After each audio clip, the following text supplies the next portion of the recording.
भाजपा ने इस बार 400 पार का नारा दिया है और आज हम बात करेंगे यूपी की हॉट सीट यानी कि कैराना की।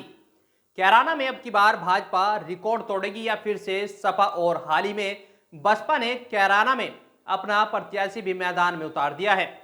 अब देखना होगा कि बसपा क्या लोकसभा चुनाव के परिणाम बदल पाती है या फिर इकरा हसन के सामने अपनी विरासत को बचाना बड़ी चुनौती होगी। लोकसभा चुनाव का बिगुल बज चुका है। पलायन के मुद्दे से देश भर में चर्चाओं में आई कैराना लोकसभा सीट पर इस बार भी हर किसी की नजरें अटकी है और इस सीट पर भाजपा का कब्जा है। कैराना सीट पर अभी तक चुनावी दंगल में 3 योद्धा मैदान में उतर चुके हैं। हसन परिवार की बेटी इकरा हसन के सामने इस बार जहां विरासत को बचाना चुनौतीपूर्ण होगा, वहीं सांसद प्रदीप चौधरी को जनता दल के सामने 2 बार सांसद रहे हरपाल सिंह के रिकॉर्ड की बराबरी कर भाजपा को जीत दिलाना बड़ी चुनौती है। वहीं पहली बार चुनाव लड़ रहे बसपा के प्रत्याशी श्रीपाल राणा के सामने अपनी साख बचाना चुनौती बन गया है। कैराना लोकसभा सीट पर आने वाली 19 अप्रैल को मतदान होगा, जिसकी तैयारी में सभी दलों के पदाधिकारी अपने अपने दांव पेच लगा चुके हैं। भाजपा ने इस सीट पर दोबारा से सांसद प्रदीप चौधरी को जहां चुनावी मैदान में उतारा है, वहीं सपा कांग्रेस गठबंधन से हसन परिवार की बेटी इकरा हसन चुनावी मैदान में ताल ठोक रही है। तो वहीं बसपा ने सहारनपुर जिले के भावसी निवासी रिटायर्ड बीएसएफ के जवान श्रीपाल राणा को प्रत्याशी बनाया है। हालांकि नामांकन पूरा होने तक इस सीट पर प्रत्याशियों की संख्या भी बढ़ेगी। प्रदीप चौधरी के सामने दोबारा से इस सीट पर कमल खिलाने की बड़ी चुनौती है, क्योंकि इस सीट पर 2 बार सिर्फ जनता दल के प्रत्याशी हरपाल पवार साल 1989 और 1991 में सांसद रहे थे। इसके बाद कोई भी प्रत्याशी सीट पर 2 बार लगातार जीत दर्ज नहीं कर पाया है। प्रदीप चौधरी यदि इस बार चुनाव जीत जाते हैं तो जनता दल के लगातार 2 बार सांसद बनने के रिकॉर्ड की बराबरी कर लेंगे। प्रदीप चौधरी के पिता मास्टर कंवरपाल सिंह भी 3 बार नकुड़ विधानसभा से विधायक रह चुके हैं और प्रदीप चौधरी खुद भी 3 बार विधायक रह चुके हैं। पिछले चुनाव में प्रदीप चौधरी ने सपा की तबस्सुम हसन को हराया था और उनको 5,66,961 वोट मिले थे, जबकि तबस्सुम हसन को 4,74,801 वोट ही मिलवाए थे। तीसरे नंबर पर कांग्रेस के हरेंद्र मलिक को 59,355 मत हासिल हुए थे। हसन परिवार की बेटी इकरा हसन के सामने विरासत बचाने की चुनौती और भी बढ़ गई है। भाजपा के सांसद हुकम सिंह की मौत के बाद वर्ष 2018 में उपचुनाव हुआ, जिसमें हसन परिवार की इकरा की मां तबस्सुम हसन ने आरएलडी से चुनाव लड़ते हुए 4,81,182 वोट पाकर विजय रथ पर बैठी थी।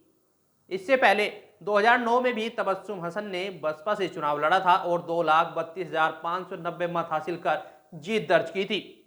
1996 में सपा से तबस्सुम हसन के पिता मुनव्वर हसन ने चुनाव लड़ा था। उन्होंने 1,84,636 मत प्राप्त कर जीत दर्ज की थी।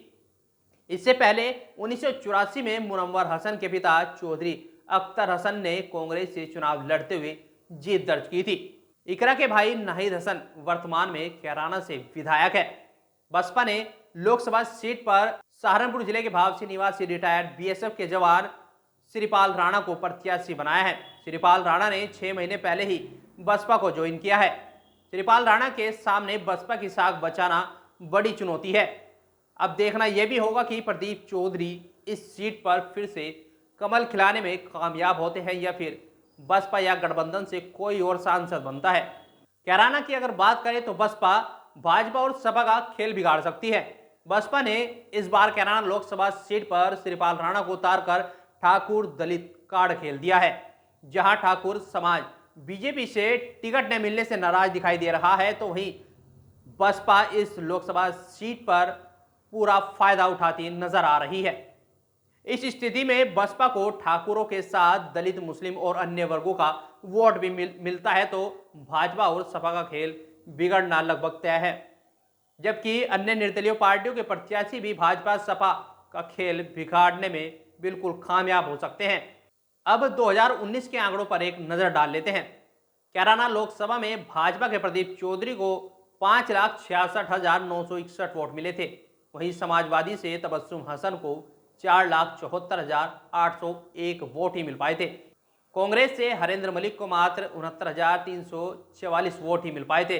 अब अगर 2014 के आंकड़ों पर गौर करें तो यहां से भाजपा के हुकम सिंह को 5,65,909 वोट मिले थे, तो वहीं समाजवादी पार्टी से मौजूदा विधायक नाहिद हसन को 3,29,081 वोट मिले थे और बसपा से कुंवर हसन को 1,60,414 वोट मिले थे। कैराना लोकसभा सीट में 5 विधानसभाएं शामिल है, जिनमें से शामली, कैराना, थाना भवन, नकुड़ और गंगोह शामिल है। इस सीट पर मतदाताओं की संख्याओं की बात करें तो 17,19,011 वोट है।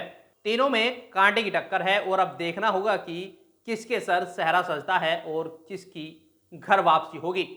इस वीडियो में इतना ही। अगर आपने हमारे न्यूज़ 14 टुडे को अभी तक सब्सक्राइब नहीं किया है तो तुरंत सब्सक्राइब कर लीजिए और बेल आइकन को जरूर दबाएं और कमेंट्स कर बताएं कि आपको हमारा ये वीडियो कैसा लगा। अगर आप ये खबर फेसबुक पर देख रहे हैं तो वीडियो को लाइक करके पेज को फॉलो करें। इसके अलावा अगर आप इस खबर से यूट्यूब के जरिए जुड़े हैं तो चैनल को सब्सक्राइब करके बेल आइकन दबाना बिल्कुल ना भूलें। नमस्कार।